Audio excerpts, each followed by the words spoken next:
and performing the obligatory acts. So what does this mean?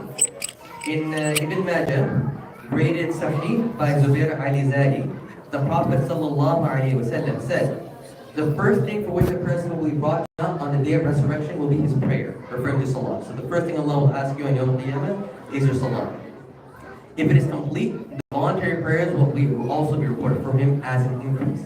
If it is not complete, then Allah will say to his angels, look and see whether you find any voluntary prayers for my slave and take them to make up what is lacking from his obligatory prayers. Then all his deeds will be reckoned in like manner. What does this mean? This means that on the day of judgment, if you pray your regular funnel prayers, all 5 daily prayers, but there's some weakness in them. Maybe you lost your concentration, maybe you made a mistake, a small mistake that doesn't invalidate your salah. Your other prayers, your sunnah prayers, your nafil prayers, inshallah the tarawih we'll pray tonight, all of those things come together and increase the quality of your prayer to make up for your mistakes that you made. Something else to note though, some new scholars, my bad, I don't know why. Okay, some scholars have made the assumption that the person asking this question, referring to the question of the Prophet ﷺ, was new to Islam. And this gives insight to educators, or somebody who's a murabbi, and preachers, du'at, or somebody who's a da'i, who gives da'wah, that's where the term comes from, to observe the following lessons when dealing with new converts to Islam. Inshallah, I'll add to this as well because I do have a lot of experience in this regard. The murabbi or scholar should take into account the background or status of the questioner before attending to and answering his or her questions. Different people of different backgrounds may require different answers or different approaches in being answered. This is because a person who comes from a different culture or lives in a different environment from the murabbis or scholars may not fully understand the scholar's explanations, but cannot be related to his or her situation. In fact, let me pull up a hadith regarding this. In Sahih Bukhari, it is narrated that Ali bin Abi Talib said, speak to the people only according to their level of knowledge. Would you like for Allah and His message to be denied? We are required to speak to people at the level they're at.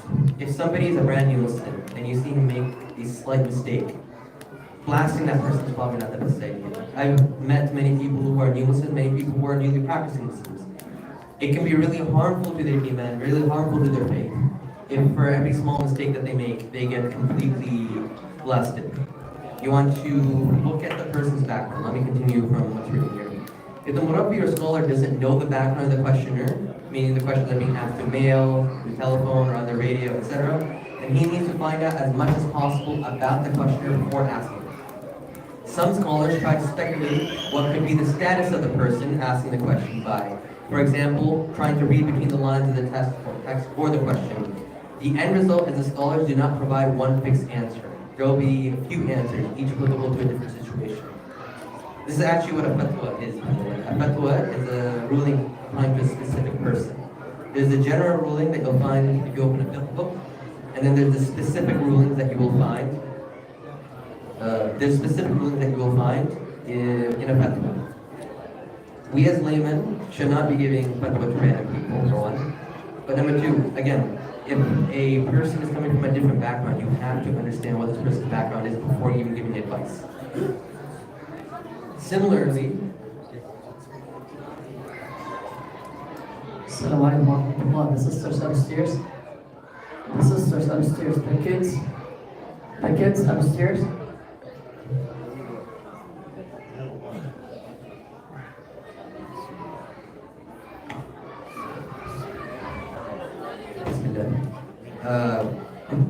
The murabbi or scholar should not overburden a new Muslim by asking them or encouraging them to perform perfect acts. If somebody is, for example, just starting to pray 5 times a day, you probably shouldn't burden them with saying like, oh, you should pray the Sunnah Fajr too.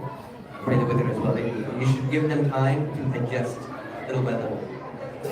They should get them to start with the obligatory acts. If they are given too much to do, it may become too much for them to cope, or they may lose interest in Islam altogether. The murabbi or scholar should start slowly when the new Muslims are settled and are performing the obligatory deeds. Only then should they be introduced to the preferable act.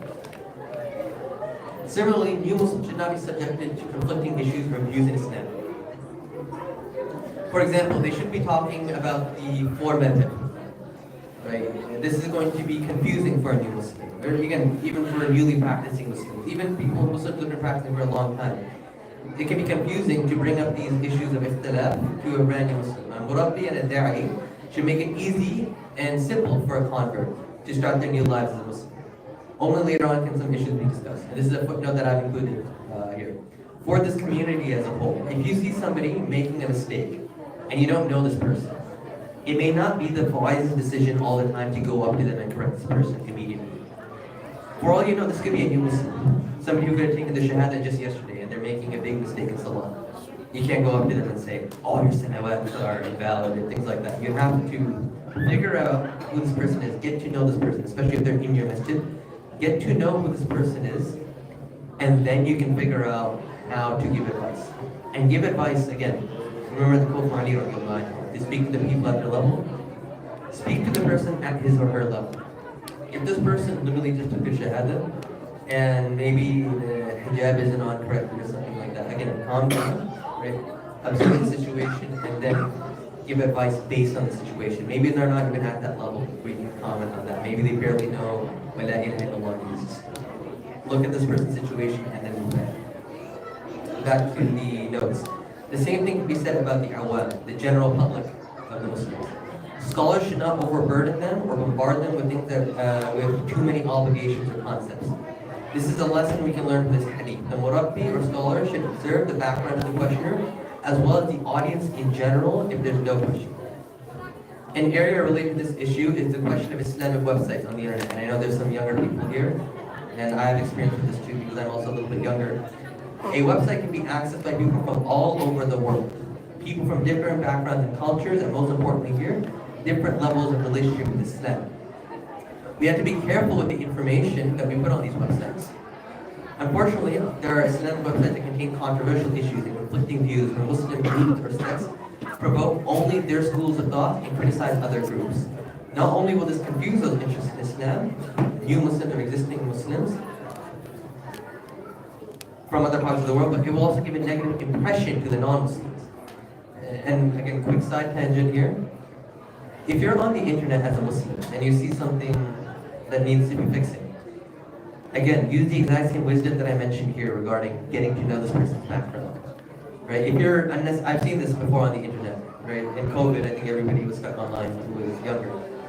There are so many Muslims who are so harsh on new converts or people interested in Islam. And ended up, I saw people myself getting pushed away from this religion due to the harshness of some people.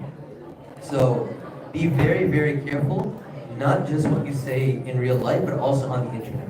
Right? Imagine what the consequence could be for this religion on an individual. Islamic websites should be neutral and fair and should not be one-sided or controversial because the purpose of these websites should be to promote Islam, not to condemn it. And in conclusion, this hadith shows that a significant characteristic of Islam is a religion based on ease. There is a minimum requirement to be fulfilled by everyone, which includes the 5 daily prayers, the 5 pillars of Islam, which is practicing obligations and avoiding prohibitions. By fulfilling this bare minimum requirement, a person deserves to enter Jannah. Preferable acts are still encouraged based on one's capacity and ability. Inshallah, I'll end it here. وَالْعَصْرِ إِنَّ الْإِنسَانَ لَفِي خُسْرٍ إِلَّا الَّذِينَ آمَنُوا وَعَمِلُوا الصَّالِحَاتِ وَتَوَاصَوْا بِالْحَقِّ وَتَوَاصَوْا بِالصَّبْرِ.